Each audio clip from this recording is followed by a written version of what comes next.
Mungkin pernah terlintas pertanyaan seperti ini di benak kita. Apakah kita berbakat menjadi seorang pembicara?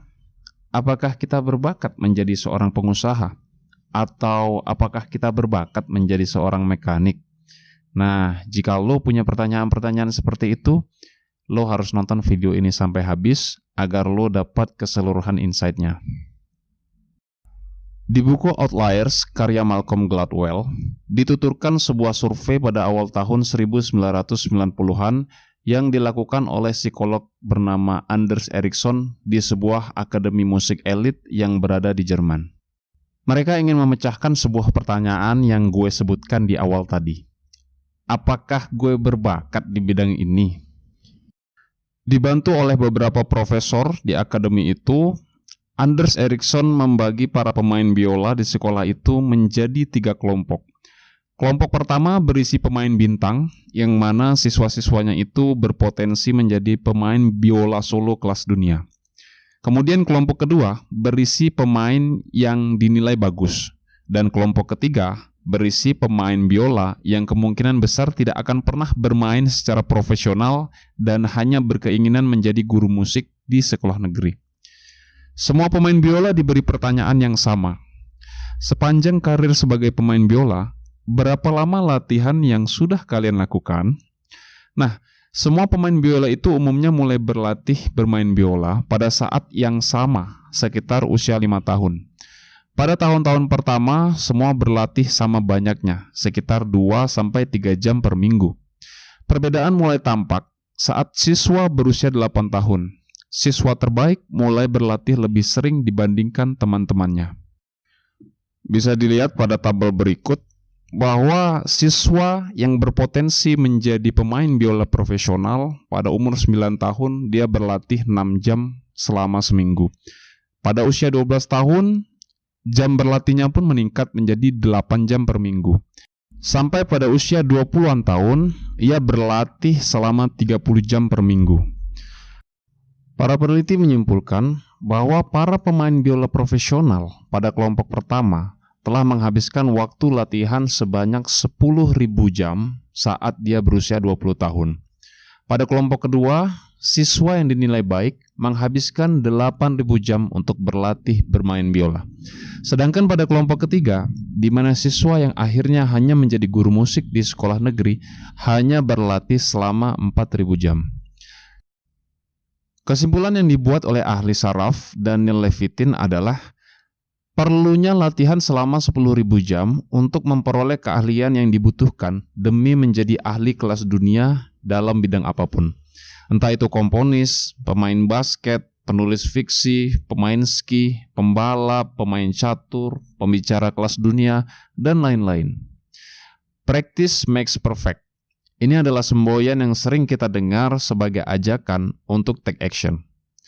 Profesor Renald Casali dalam bukunya yang berjudul Myelin menjelaskan sebuah konsep bahwa banyak orang yang tidak menyadari bahwa keberhasilan tidak hanya ditentukan dari brain memory.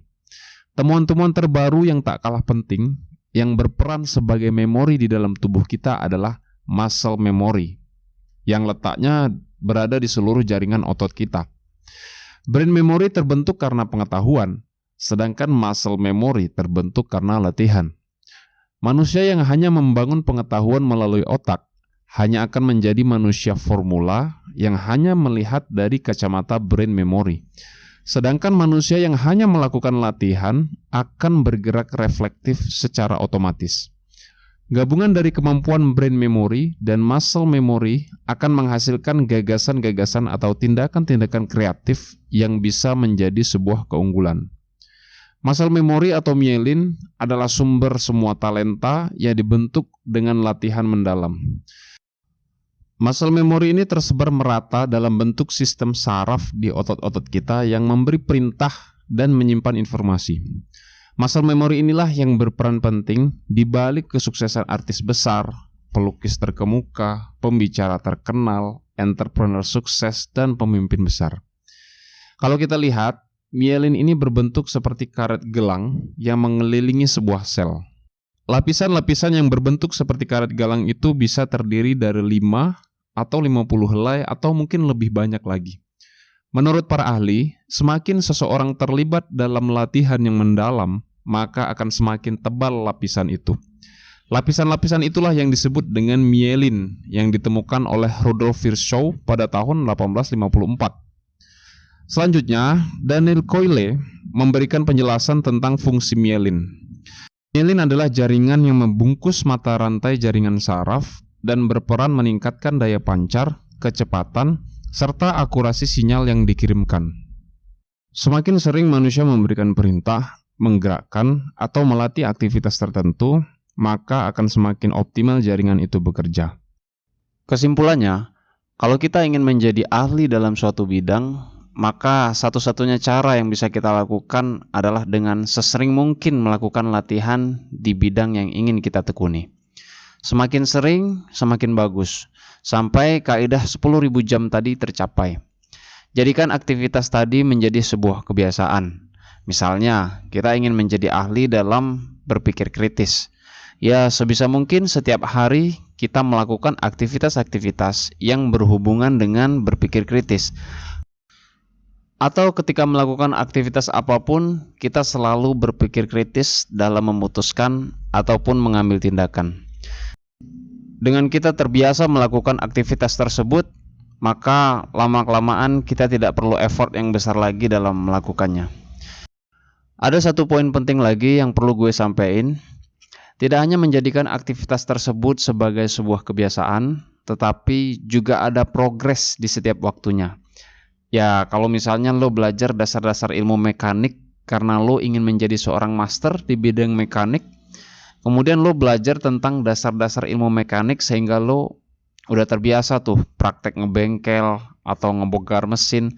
Tapi nggak cukup sampai di situ aja. Lo juga harus selalu berprogres menjadi lebih baik.